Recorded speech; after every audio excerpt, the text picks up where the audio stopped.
Hey, what's going on, guys? It is me, LT Charge, and in today's video, I'm going to be talking about not a fairly new game. I mean, it's not old, it's not completely brand new, but it is a game that I would highly recommend. And I'm going to get into specifics, I'm going to get into details, but this game was released on December 15th of 2015. Relatively old, not completely old, not completely brand new, but it is newer than Arma. But currently, Squad is still in its alpha stage.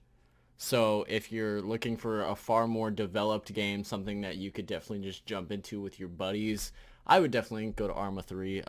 I have no experience with Arma, but from what I've seen, if you want a more developed game, then I would definitely go over to Arma. But if you're looking for more of a game where you and 8 of your buddies can get together, work as a team, and play to fight for objectives or defend objectives, then I would highly recommend Squad. Of course, I can't talk from the perspective of anyone who has played Arma 3 just because I'm broke and I actually had a friend buy me this game. Shout out Viet Cong Soldier right here. Brags, there we go. I'm cheating.exe. But thank you to Brags for buying me this game, Nick. I actually, yeah, he's been in a few of my videos. Okay, I'm sick and tired of how my mic sounds through NVIDIA Shadowplay. For some reason, it sounds really funny and wonky, but I'm just going to be straight up talking on the pros and cons. I'm going to be putting some gameplay behind, but first, I think it's always good to start with the negative.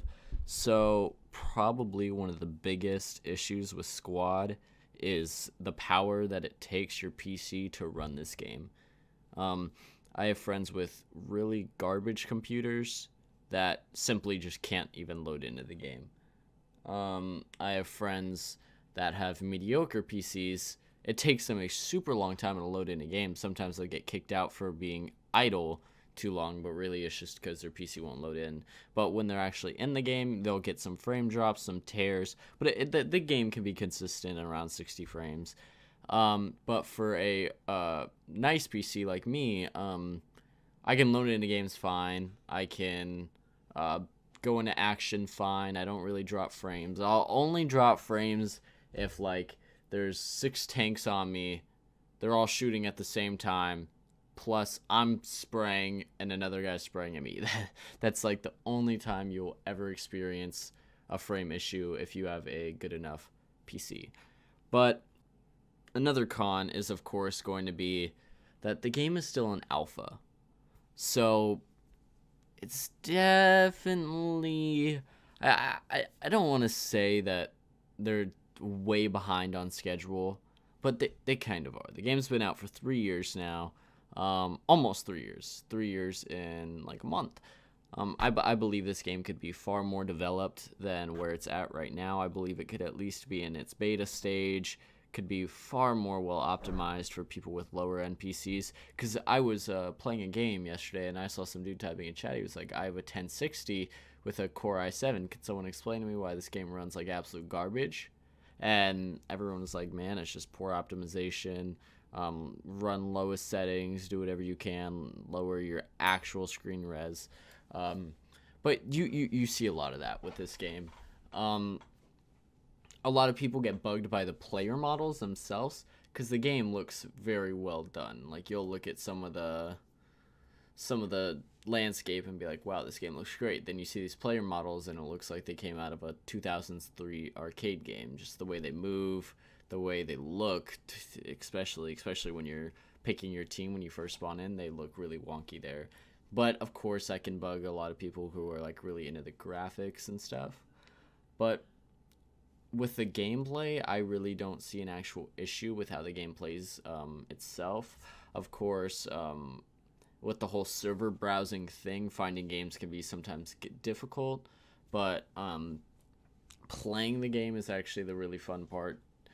Games last about 2 hours. If they're a very competitive game, they'll go about 2 hours. If it's a quick, one side's obviously better than the other, it could go a quick 30 minutes. But these games will last a while. You'll really get to know who you're playing with, which of course is a pro. You'll get to experience what it's like to just play with a team, play with a group of 9 people and a large team of 50 and or 8 other people, excuse me. it's just a lot of fun. I really don't know how to explain.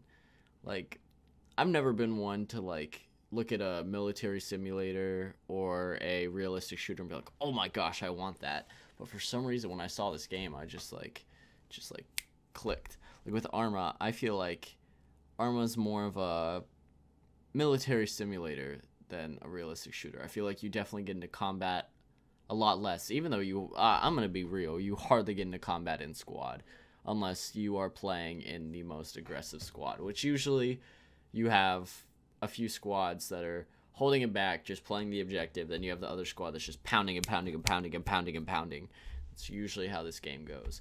But under the pro sides, I love this game. It's my opinion. It's so good. Of course, this is my opinion. I've never played Arma. I've never really played a realistic shooter. Most realistic of it is Battlefield 1. I mean, if you're really thinking about it, I've played like every Call of Duty. I've played CSGO. From a gamer's perspective, I can see how this game could be disliked because the long games, how most people don't even have the time to play games like this. But I really hope that if you have 20 to 40 bucks, I have no idea what this game costs right now. Pretty sure since the sale just ended, it's 40. If you do have 40 bucks in your Steam wallet, or since Christmas is coming up, I would really recommend, if you have a good computer, to give this game a try, because I really do enjoy it. I believe it's a lot of fun, and I believe more people should be playing it. But also, that comes from the developer side, where they need to work on optimization in their game to get more people. But I really do thank you for listening to my should you buy video for Squad. I really hope I can make more videos like this in the future. If you did enjoy, I'd really appreciate it if you liked and subscribed, and I'll